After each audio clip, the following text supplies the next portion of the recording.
खरं तर स्त्री आणि पुरुष यांचा मेंदूचा वापर करायची पद्धत डोक्याला शॉट आहे त्या बायका.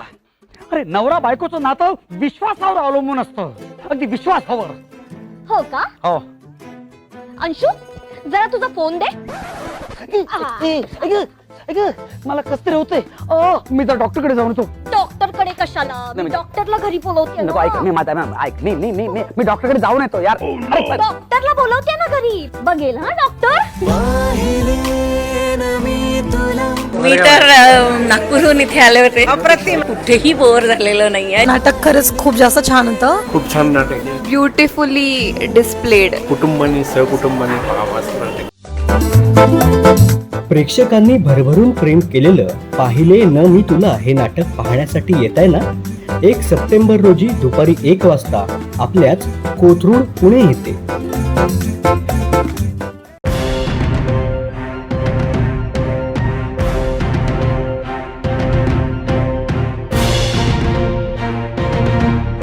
नमस्कार, मी सिद्धेश दिलीप शिगवण. न्यूज अनकटच्या प्राईम टाईममध्ये तुम्हा सर्वांचं स्वागत करतो. बातमीपत्राला सुरुवात करण्याआधी एक नजर टाकूया बातमीपत्रातील काही महत्त्वाच्या हेडलाईन्सवर. तानाजी सावंत हे मुक्त विद्यापीठ आहेत, ते मुख्यमंत्र्यांवर सुद्धा बोलतात. हसन मुश्रीफांची टीका. आदिवासी महिला पुरुषांच्या उपस्थितीमध्ये राणा दाम्पत्याने फोडली मेळघाटामधील भ्रष्टाचाराची दहीहंडी. ग्रॅव्हिट्स फाउंडेशन आणि युनिसेफच्या तर्फे बाल्यावस्थापूर्व संगोपनवर पुण्यामध्ये गोलमेज परिषद संपन्न. आणि काश्मीरमध्ये दुसऱ्यांदा घुमणार गणपती बाप्पा मोरयाचा आवाज, पुनीत बलन ग्रुपतर्फे पुढाकार. आता पाहूया सविस्तर वृत्त. शिवसेना नेते तानाजी सावंत यांनी राष्ट्रवादीच्या नेत्यांसोबत बसल्यावरती उलट्या होतात असं वक्तव्य केलं होतं. या वक्तव्यावरून मुख्यमंत्र्यांनी त्यांना समज देण्याची आवश्यकता असल्याचं प्रत्युत्तर मंत्री हसन मुश्रीफांनी आज कोल्हापुरात माध्यमांशी बोलताना दिले. तानाजी सावंत हे मुक्त विद्यापीठ आहेत, ते मुख्यमंत्र्यांवर सुद्धा बोलतात. मात्र त्यांच्या अशा वक्तव्यामुळे महायुतीत गैरविश्वासाचं वातावरण निर्माण होतंय. निवडणुकीच्या तोंडावरती अशी वक्तव्य अतिशय हानिकारक असून याची जाणीव त्यांना नसेल तर त्यांना मुख्यमंत्र्यांनी समज देण्याची आवश्यकता असल्याची सूचना मंत्री हसन मुश्रीफांनी दिली आहे. गैरविश्वासाचं वातावरण तयार होतं निवडणुकीच्या तोंडावर, हे अतिशय हानिकारक आहे. याची जाणीव जर याला नसेल तर त्याला मुख्यमंत्र्यांनी समज देण्याची आवश्यकता आहे. पण या तानाजी सावंतांनी काल एका सभेमध्ये शेतकऱ्यांना पैसे देऊन प्रश्न विचारता का, अशा पद्धतीचे देखील एक वादग्रस्त वक्तव्य. नाही, अशी अनेक उदाहरणं त्यांची आहेत. याबद्दल मुख्यमंत्र्यांनी योग्य ती दखल घेऊन निवडणुकीच्या तोंडावर याबद्दल आपल्याबद्दलचा संदेश वाईट जातोय, त्याची दखल अतिशय सिरियसली घेण्याची आवश्यकता आहे. अमरावतीच्या मेळघाटवासियांमध्ये गेल्या 15 वर्षांपासून आकर्षण असलेली युवा स्वाभिमान पार्टीची विदर्भस्तरीय दहीहंडी यावर्षी धारणी येथे जिल्हा परिषद शाळेच्या मैदानामध्ये आयोजित करण्यात आली होती. यावेळेला या दहीहंडी स्पर्धेमध्ये सिनेसृष्टीमधील प्रसिद्ध खलनायक तथा अभिनेता गुलशन गोवर यांनी विशेष आकर्षण म्हणून उपस्थिती दर्शवली. मेळघाटमधील आदिवासी जनतेचं त्यांनी मनोरंजन केलं. यावेळेला संपूर्ण धारणी परिसरात माजी खासदार नवनीत राणा आणि आमदार रवी राणा यांनी सिने अभिनेता गुलशन ग्रोवर यांच्या सोबत रोड शो करून संपूर्ण धारणी वासियांचे आशीर्वाद घेतले. आणि त्यावेळेला राणा दाम्पत्याने भ्रष्टाचाराची दहीहंडी देखील फोडल्याचं पाहायला मिळालं. भंडारा विधानसभामध्ये विद्यमान आमदार शिवसेना शिंदे गटाचा म्हणजेच महायुतीचा घटक असताना भाजपने तिकिटाकरिता ठराव घेणे चुकीचं आहे. ही तिकीट आमच्या हक्काची आहे. महायुतीची तिकीट ही शिवसेना शिंदे गटालाच मिळणार आणि आमदार भोंडेकरच निवडणुकीच्या मैदानामध्ये असणार आहेत. आम्ही केलेल्या विकास कामांच्या भरवशावरती जनतेने आम्हाला पुढे नेलं आहे. लोकसभेमध्ये महायुतीचे काम आम्ही पूर्ण इमानदारीने केलं आहे. भाजपने पराभवाचे खापर आमच्यावर ना फोडता येणाऱ्या निवडणुकीत युतीधर्म पाळावा असे आवाहन शिवसेना जिल्हा उपाध्यक्ष सुरेश धुर्वे यांनी भंडाऱ्यामध्ये आयोजित पत्रकार परिषदेमध्ये केलं आहे. महाराष्ट्रात युती सरकार आहे, महायुती सरकार आहे. त्याच्यात शिवसेना, भाजपा, राष्ट्रवादी, अजित पवार गट अशी महायुती. त्या महायुतीत भंडाऱ्याचे आमदार नरेंद्रभाऊ भोंडेकर जेव्हा महायुती घडली त्यावेळेला त्यांनी पाठिंबा दिला.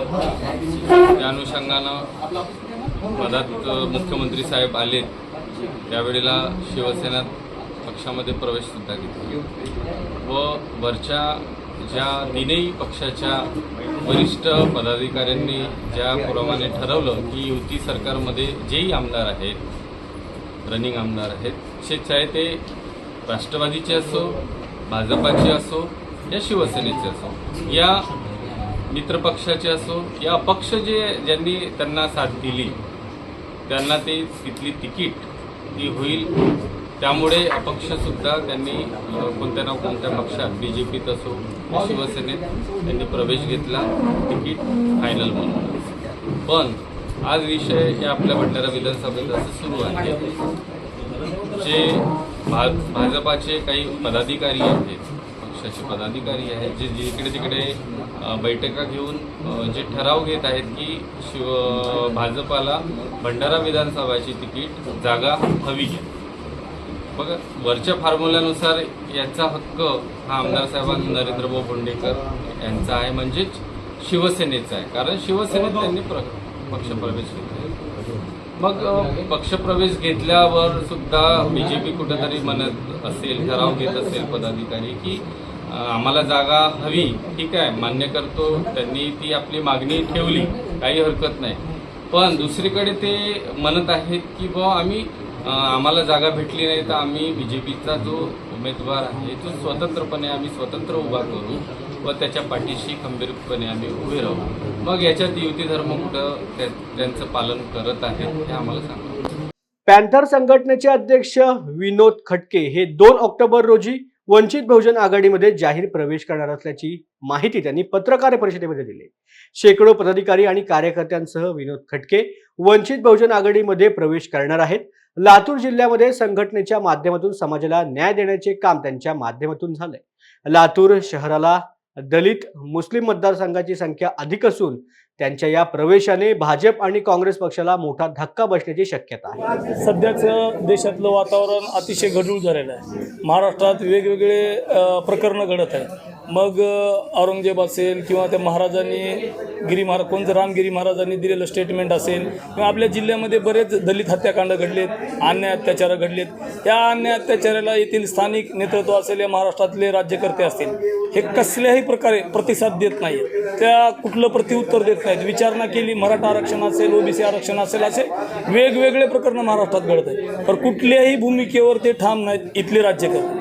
आणि श्रद्धेय बाळासाहेब आंबेडकर यांनी पूर्ण महाराष्ट्रभर जनसंवाद यात्रा काढून त्या यात्रेच्या माध्यमातून सर्व शोषित वंचित पीडित यांना एक करण्यासाठी प्रयत्न करत आहेत.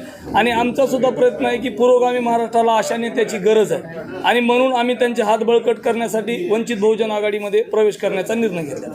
ग्रॅव्हिट्स फाउंडेशन आणि युनिसेफ महाराष्ट्र यांच्या संयुक्त विद्यमाने बाल्यावस्थापूर्व संगोपन या विषयावरील गोलमेज परिषद नुकतीच पुण्यामध्ये संपन्न झाली. या परिषदेमध्ये राज्यसभा खासदार डॉक्टर मेधा कुलकर्णी, राज्याचे शिक्षण आयुक्त सूरज मांढरे, ग्रॅव्हिट्स फाउंडेशनच्या संस्थापिका उषा काकडे, युनिसेफ महाराष्ट्राचे प्रमुख संजय सिंग, बालरोग तज्ज्ञ डॉक्टर प्रमोद जोग, बाल्यावस्थेतील संगोपन अभ्यासक डॉक्टर सिमिन इराणी, अभिनेत्री शबाना आझमी, अभिनेत्री तनिषा मुखर्जी आदींनी आपले विचार देखील व्यक्त केले.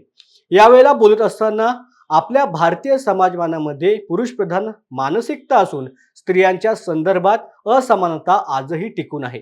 या पार्श्वभूमीवरती भविष्यामधील पिढीचे प्रतिनिधी असणारी बालकांची पिढी घडवायची असेल तर समाजमनातील पुरुषप्रधान मानसिकता बदलण्याची नितांत आवश्यकता आहे, असं प्रतिपादन ज्येष्ठ अभिनेत्री, सामाजिक कार्यकर्ता शबाना आझमी यांनी व्यक्त केलंय. तसेच बालकांसाठी सुरक्षित वातावरण निर्माण करण्याचा ग्रॅव्हिट्स फाउंडेशन आणि युनिसेफचा पुढाकार सूक्त असल्याचं देखील मत त्यांनी व्यक्त केलंय.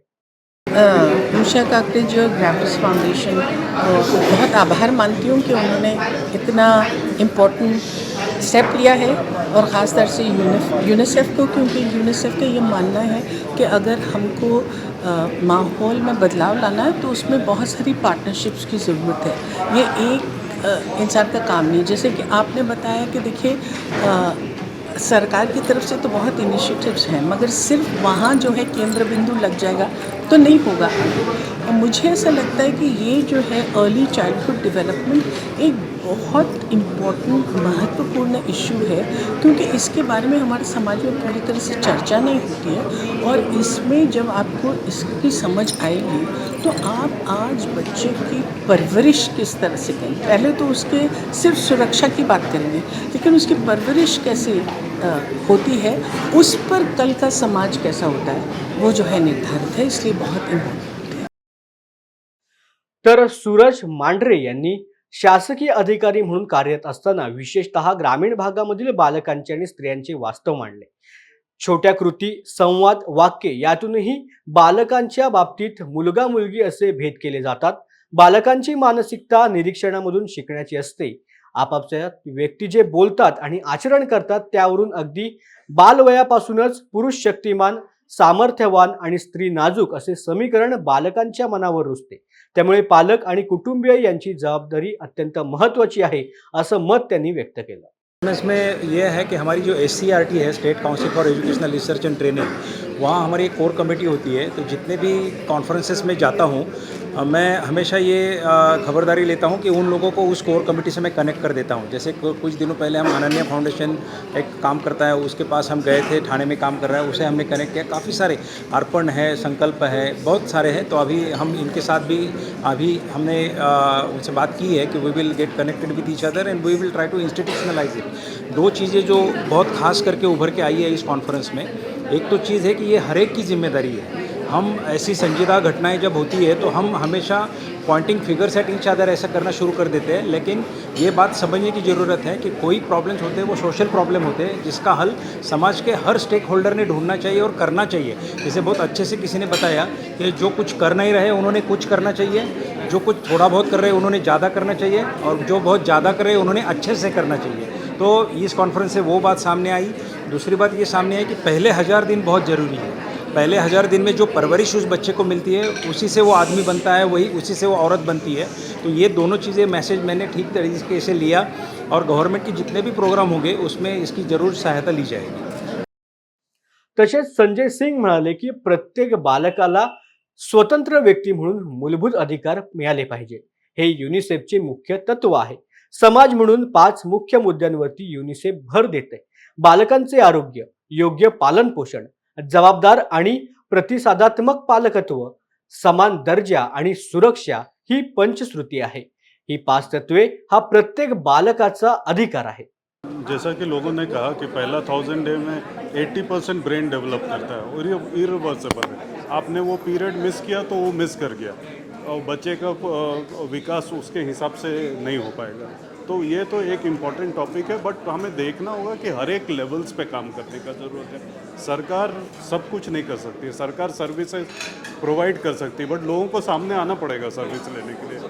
आपका इंसेंटिव है डिलीवरी के लिए, बट महिलाओं को आना पड़ेगा। वैक्सीन है, वैक्सीन क्यों कोई डिस्ट्रिक्ट में 50% से कम है, लोगों को आगे आना पड़ेगा। तो एक तो इंडिविजुअल लेवल पे लोगों के लेवल पे काम करना है, फैमिली के लेवल। बहुत बार फैमिली मेंबर्स ही वो कोई व्यवहार को प्रैक्टिस करने या नहीं करने में बाधक होते हैं। एक बोलते हैं कि ब्रेस्ट फीडिंग करो 6 महीना तक, बट घर के अंदर अगर फैमिली मेंबर्स ही उसको नहीं सपोर्ट करेगा, नहीं कर पाएगा।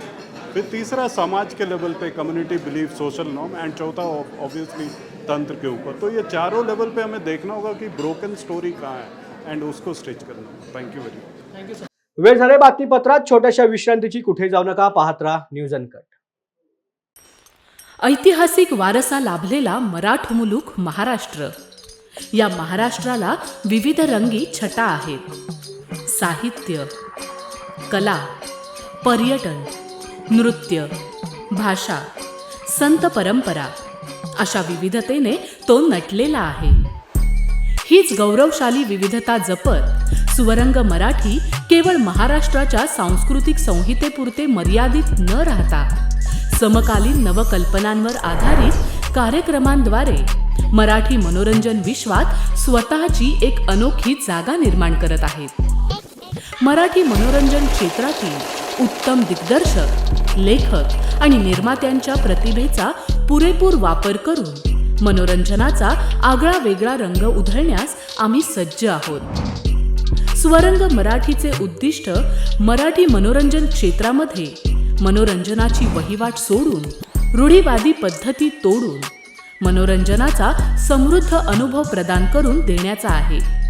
म्हणूनच यात विविध पद्धतीचे मनोरंजक आणि माहितीपूर्ण कार्यक्रम स्वरंग मराठीवर बघता येतील. शेवटी एकच, धकाधकीच्या जीवनात धांगडधिंगा करण्यापेक्षा बसूया, हसूया, गाऊया, जगूया.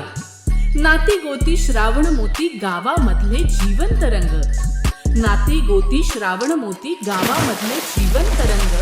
चला जोडूया, चला पाहूया, जशी संस्कृती तसा स्वरंग.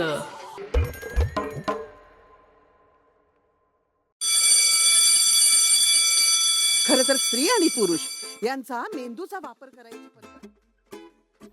डोक्याला शॉट आहे त्या बायका.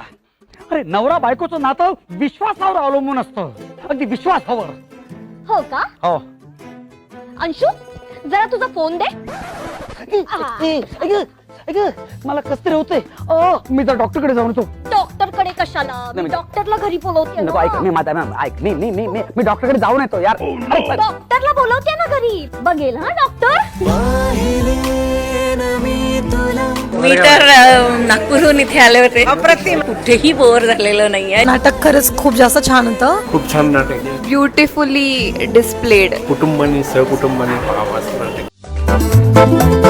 प्रेक्षकांनी भरभरून प्रेम केलेलं पाहिले न मी तुला हे नाटक पाहण्यासाठी येत आहे ना. 1 सप्टेंबर रोजी दुपारी 1 वाजता आपल्याच कोथरूड पुणे येथे. विश्रांतीनंतर पुन्हा एकदा स्वागत आहे. भारतीय कम्युनिस्ट पक्ष जिल्हा शाखा यवतमाळ आणि आयटकच्या संयुक्त मोर्चा जिल्हाधिकारी कार्यालयावरती धडकला. कामगार कर्मचारी विरोधी श्रम संहिता रद्द करा. अंशकालीन स्त्री परिचारकांना 6,000 रुपये मानधन वाढीचा GR आणि पोषण आहार कर्मचाऱ्यांना 1,000 वाढीचा GR काढा. असंघटित क्षेत्रामधील सर्व कामगारांना किमान वेतन 26,000 लागू करा. जातीनिहाय जनगणना आवश्यक असल्यामुळे ती तात्काळ करा. शेतकरी आणि शेतमजुरांचे संपूर्ण कर्ज माफ करा. अशा विविध माध्यमांतून मागण्यांमधून मोर्चा काढण्यात आला. नाव वैशाली सतीश शिवाने. मी बाबुळगाव मधली आहे आणि जिल्हा परिषदला खिचडी शालेय पोषण मधली मी ड्युटी करते. मला वर्षाचे जाऊ द्या, महिन्याची मी विधवा आहे. मी एक विधवा आहे. माझं घर कशाबद्दल चालेल आणि मला एक मुद्दा म्हणायचा, आम्हाला शालेय पोषण 2,500 रुपये. घर आमचा किराया नाही होत. किराया तर जाऊ द्या, आमचं पोषण आहारामध्ये आम्हाला काही भेटतही नाही आणि आम्हाला सर लोक त्रास देतात. आमचा सरकारला एकच निवेदन म्हणणं आहे किंवा केंद्राला राज्याला आम्हाला एकच म्हणायचं आहे का आम्हाला किमान वेतन तरी आम्हाला 6,000 रुपये तरी आम्हाला द्यावं. आमचं 6,000 सध्याचे आम्हाला 6,000 दिले तरी नाही. सर्वोच्च न्यायालयाच्या निर्णयाच्या समर्थनार्थ जालन्यामध्ये मातंग समाजाने संविधान सन्मान रॅली काढली. मातंग समाजाला उपवर्गीकरणातून स्वतंत्र 5% आरक्षण मिळाले पाहिजे. अनुसूचित जाती आरक्षणाचे वर्गीकरण झाले पाहिजे. या मागण्यांसाठी ही रॅली काढण्यात आली. आरक्षण उपवर्गीकरण झालं पाहिजे अशी मातंग समाज मागील अनेक वर्षांपासून मागणी करतोय. त्यानंतर आता सर्वोच्च न्यायालयाने आरक्षण उपवर्गीकरण बाबत निर्णय दिलाय. या निर्णयाचे जालन्याच्या मातंग समाजाने स्वागत केलं असून जो राजकीय पक्ष मातंग समाजाच्या आरक्षण उपवर्गीकरणच्या बाजूने निर्णय देईल, निवडणुकीमध्ये मातंग समाज त्यालाच मतदान करेल असं देखील जाहीर करण्यात आलंय. रॅली चालू होणार आहे जालना शहरातल्या मामा चौकापासून ते साहित्यरत्न डॉक्टर अण्णाभाऊ साठे यांच्या स्मारकापर्यंत तिथं समाप्ती होणार आहे. आणि रॅलीचा उद्देश असा आहे, जे सर्वोच्च न्यायालयाने जो निर्णय दिला आहे की आरक्षण उपवर्गीकरण झालं पाहिजे, त्या संदर्भात मातंग समाजाची खूप वर्षापासून लढा होता की याच्यात उपवर्गीकरण झालं पाहिजे. उपवर्गीकरण झालं तर आम्हाला त्यामध्ये न्याय मिळेल. आणि दलितामध्ये सगळ्यात मातंग समाज हा खालचा घटक आहे आणि अत्यंत म्हणजे मागासलेला वर्ग आहे. त्यामुळं उपवर्गीकरण झालं तर आमच्या मातंग समाजाला त्याचा आर्थिक, शैक्षणिक आणि बाकीच्या इतर गोष्टीत तो पुढारलेला होईल. दादा, अजून एक काही तुमच्या मागण्यांचे फरक आहे, त्यामध्ये स्वतंत्र 5% आरक्षणाची मागणी केलेली दिसते. ते आयोगानुसार आणि शासन ठरवून त्यात किती टक्के आरक्षण द्यायचं आहे. पण आम्हाला जर आरक्षण मिळालं तर आमचा शैक्षणिक उन्नती होईल, आर्थिक उन्नती होईल आणि मागासलेला समाज आमचा चांगल्या याला येईल. आणि दुसरं महत्त्वाचं म्हणजे की जे न्यायालयाने जो निर्णय दिलेला आहे तो या राज्य सरकारने तात्काळ लागू केला पाहिजे ही आमची मागणी आहे. आणि जर राज्य सरकारने तो निर्णय लागू केला तर मातंग समाज हा त्या पक्षाच्या पाठीमागे राहील जो मातंग समाजाच्या हिताचा निर्णय घेईल. जो कोणी राजकीय पक्ष असेल तर त्या राजकीय पक्षाला मातंग समाज पूर्ण ताकदीने त्या पक्षाच्या पाठीमागे राहील. आणि जो राजकीय पक्ष मातंग समाजाच्या या मागणीच्या विरोधात भूमिका घेईल त्याच्या विरोधात मातंग समाज मतदानाच्या टायमाला त्याच्या विरोधात भूमिका घेईन. मातंग समाज जो पक्ष आमच्या विरोधात भूमिका घेईन त्याच्या विरोधात मातंग समाज मतदान करणार नाही.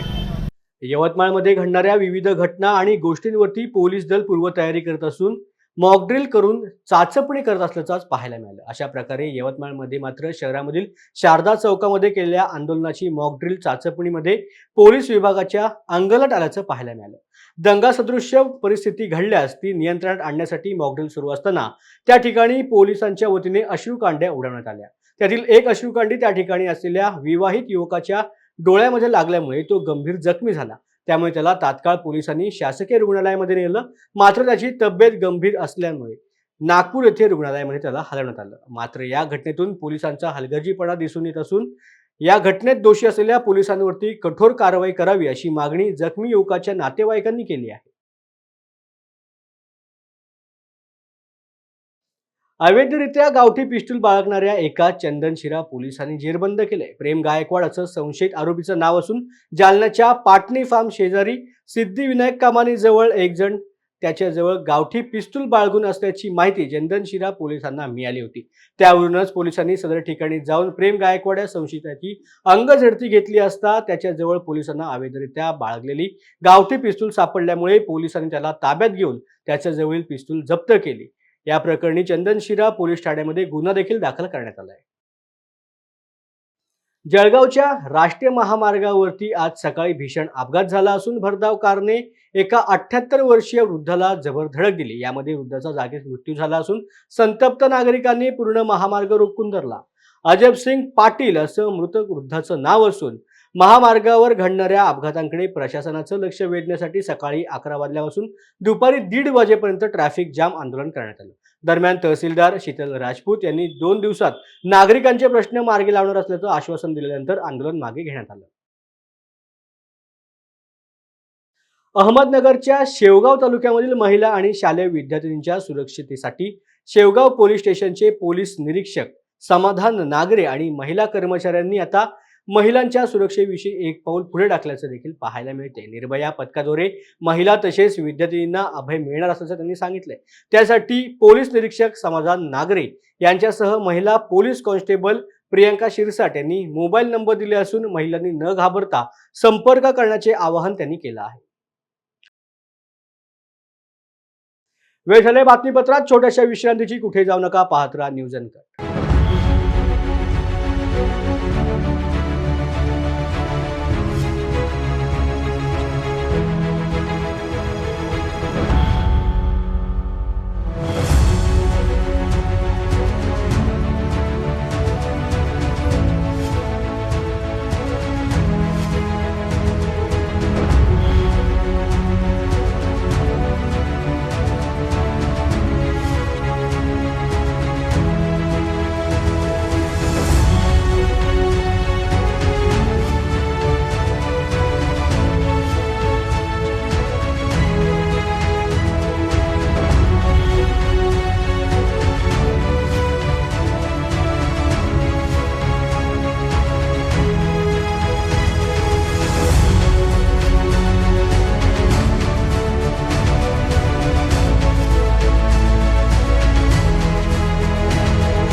खरं तर स्त्री आणि पुरुष यांचा मेंदूचा वापर करायची पद्धत. डोक्याला शॉट आहे त्या बायका. अरे नवरा बायकोचं नातं विश्वासावर अवलंबून असतं. अगदी विश्वासावर. हो का? हो. अंशु जरा तुझा फोन दे.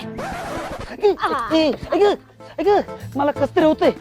मी तर डॉक्टरकडे जाऊन येतो. डॉक्टर डॉक्टरकडे कशाला मी डॉक्टरला घरी बोलवते नको ऐक मी ऐक मी डॉक्टरकडे जाऊन येतो यार. डॉक्टरला बोलवते ना घरी बघेल हा डॉक्टर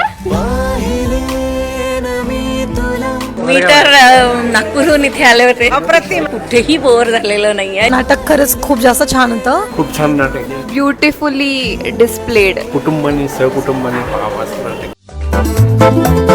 प्रेक्षकांनी भरभरून प्रेम केलेलं पाहिले न मी तुला हे नाटक पाहण्यासाठी येत आहे ना.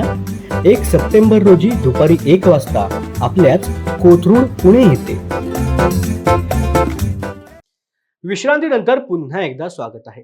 गणेशोत्सव सुरू होण्यास अवघे काही दिवस राहिले असताना आता सर्वत्र गणरायाच्या आगमनाची तयारी सुरू झाली. सार्वजनिक गणेश मंडळे अंतिम टप्प्याच्या कामाला लागले असून पुण्यामधून एक वेगळी बातमी समोर येते.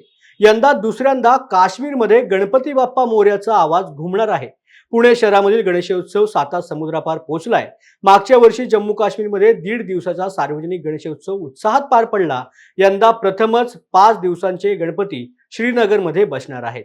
आज पुण्यामध्ये पुनीत बालन ग्रुपतर्फे भाऊ रंगारी फराज खाना येथे मूर्ती प्रदान सोहळा हा पार पडला. या सोहळ्यानंतर पुनीत बालन यांनी माध्यमांशी संवाद साधत आपल्या भावना देखील व्यक्त केल्या. जे बंद झाला होता दहशतवादीनंतर ही सुरुवात आपण लाल चौकच्या गणपती यार मंदिरात कसबा गणपतीचं मूर्ती प्रदान करून 1.5 दिवसाचा गणेशोत्सव हे सुरुवात करू अशी संकल्पना आपण 2 वर्ष अगोदर केली होती. आणि नक्कीच त्याच्यासाठी प्रतिसाद हे सगळे काश्मीरी जे बांधव आहे माझे मित्र आहेत त्यांनी त्यातला प्रतिसाद दिला.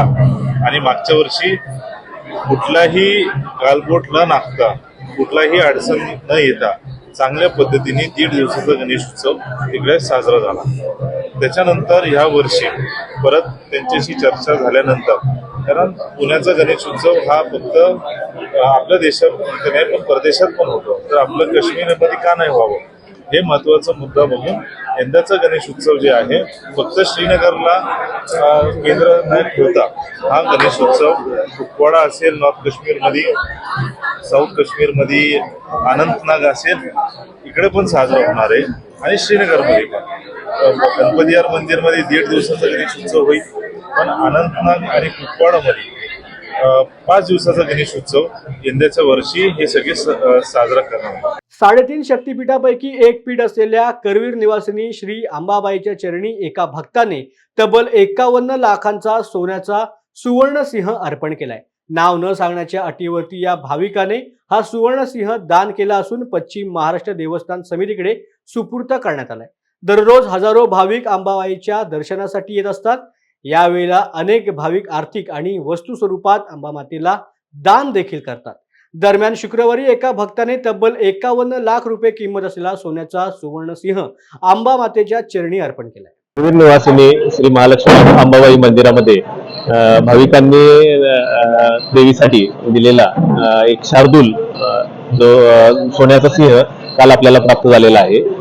नाव न सांगण्याच्या अटीवर भाविकांनी हे दान दिलेलं आहे आणि व्यवस्थित आपण तपासून घेतलेलं आहे. जवळजवळ 1 किलो सोनं आणि 2.25 किलो चांदी अशा स्वरूपात त्याचं मजबूत एकदम बांधणी केलेली आहे. आई अंबाबाईच्या खड्या पूजेमध्ये आपण काल त्याचा वापर केलेला आहे आणि रीतसर खजिन्याची पावती करून तो देवीच्या खजिन्यात जमा करण्यात आलेला आहे. साधारण 51 लाख रुपये पर्यंत त्याची किंमत होते. म्हणजे त्याच सिंहाबरोबर त्यांनी चांदीचं ताट, तांब्या, तांबण, 2 वाट्या, एक चांदीचा करंडा आणि एक सोन्याचा करंडा असं सर्व पूजा साहित्य सुद्धा दिलेलं आहे. सर्वसाधारण सगळ्याची मिळून 51 लाखाच्या आसपास किंमत जाते. हॉकीचे जादूगार मेजर ध्यानचंद यांच्या वाढदिवसाचे औचित्य साधून खोपोली शहरामधील कुस्ती महर्षी भाऊसाहेब कुंभार कुस्ती संकुलामध्ये राष्ट्रीय क्रीडा दिन मोठ्या उत्साहात संपन्न झाला. महाराष्ट्र राज्य कुस्ती प्रशिक्षक संदीप वांजळे यांच्या अध्यक्षतेखाली या कार्यक्रमाचं आयोजन करण्यात आलं असून उपस्थित मान्यवरांनी आपलं मनोगत देखील व्यक्त केलं. सिम्बारिया फिल्म्सतर्फे नेता गीता या चित्रपटाची निर्मिती आणि प्रस्तुती करण्यात आली असून सुधांशु महेश बुडुक यांनी चित्रपटाचं लेखन आणि दिग्दर्शन केले. शिवानी बावकर हिच्यासह अनेक उत्तम कलाकार ह्या चित्रपटामध्ये आहेत. नेता गीता हा सिनेमा येत्या 23 ऑगस्ट पासून जवळच्या चित्रपटगृहामध्ये पाहायला मिळणार आहे. कॉलेज जीवनामध्ये तरुणाईच्या सळसळता उत्साह असतो. या उत्साहातच कॉलेजच्या निवडणुका लढवल्या जातात. अशाच या निवडणुकीच्या निमित्ताने घडणारी मनोरंजक गोष्ट नेता गीता या चित्रपटामधून उलगडण्यात आल्याचं माध्यमांशी बोलत असताना दिग्दर्शक सुधांशू बुडुक यांनी सांगितले आहे. वेगळी कन्सेप्ट अशी फिल्ममध्ये काय नसतेच तशी, पण या फिल्ममध्ये तुम्हाला जे एक क्राफ्ट असतो तो मिळेल तुम्हाला बघायला, की ज्यात तुम्हाला एंटरटेनमेंट पूर्ण मिळेल पण फिलॉसॉफी पण मिळेल. म्हणजे तुम्हाला असं कुठे वाटणार नाही की काहीतरी मी एंटरटेनमेंट कचरा घेऊन आलो असंही वाटणार नाही आणि फार फिलॉसॉफिकल दिलं आणि काही मजा नाही आली बघताना असंही वाटणार नाही. तुम्हाला दोन्हीचा मिलाप मिळेल. म्हणजे मजा, एंटरटेनमेंट आणि त्याच्यासोबत फिलॉसॉफी भगवद्गीतेची. एवढं सांगितलं तुम्हाला. एक प्रश्न असा आहे की रील स्टार्स आणि ॲक्टर लोकांचे जे आता सध्या ते मिल जॉब चालू आहे, काम करताना त्याच्यासोबत कसा फील ऍक्च्युली तसं पाहिलं तर हा रील स्टार पण आहे, पण ऍक्टर पण खूप चांगला आहे. म्हणजे थिएटर्स पण गेलो. जवळपास 10 ते 12 वर्ष झाली मी थिएटरमध्ये काम करतो. मी पुरुषोत्तम करंडक केला आहे, मी सिरियल केली, मी त्याच्यानंतर अनेक फिल्म पण केलं. पण आता हे सोशल मीडियाचा सध्या जो काळ चालला आहे याच्यात मला माझं एक पेज ग्रो करायला हेल्प झाली. त्याच्या थ्रू मी यांच्यापर्यंत पोहोचलो. म्हणजे मी असं नाही की मी रील स्टार किंवा कंटेंट क्रिएटर, माझा पाया हा थिएटर आहे, नाटक आहे, तिथून मी आलेलो आहे. काय आव्हान कराल सगळ्या जनतेला की चित्रपटगृहात जाऊन लवकरात काय आव्हान कराल? आव्हान हेच करीन की एक खूप आम्ही जेन्युनली काम केलेलं आहे. मी 2, 3, 4 वर्ष मेहनत घेतली फिल्मवर आणि खूप एक चांगलं प्रोडक्ट माझ्या दृष्टीने केलं आहे आणि लोकांना खूप आवडतं आहे. पण कसं होतं की मराठी प्रेक्षकांना थिएटर्समध्ये आणणं हे खूप मोठं काम आहे ते, आणि ते आणायचं खूप अवघड आहे. पण ते आम्ही प्रयत्न करतोय. पण थोडी साथ आम्हाला प्रेक्षकांकडून पाहिजे. थोडं तुम्ही येऊन बघा, विश्वास ठेवा, एकदा प्रॉडक्ट बघा आणि मग तुम्ही माझी गॅरंटी आहे की तुम्हाला आवडलं नाही किंवा बोर झालं किंवा फार तुम्ही तुकरटपणा केला आहे, काही तुम्ही काही चांगली गोष्ट केली नाही, असं नाही. सगळं आपण केलं आहे. फिलॉसॉफी पण दिली आहे आणि एंटरटेनमेंट दिली. तर तुम्ही कृपया, माझी इच्छा आहे की सगळ्यांनी साथ द्या. एका मराठी प्रोड्युसरला जर का तो पहिल्या फिल्ममध्ये चांगली फिल्म करून त्यांनी पुन्हा करू नये, म्हणजे करता येऊ नये त्याला, अशी वेळ येऊ नये त्याच्यावर, अशी माझी इच्छा आहे. बाकी वेळ झाल्या बातमीपत्रामध्ये आता इथेच थांबायची. पुन्हा भेटू नवीन बातमीपत्रात. धन्यवाद.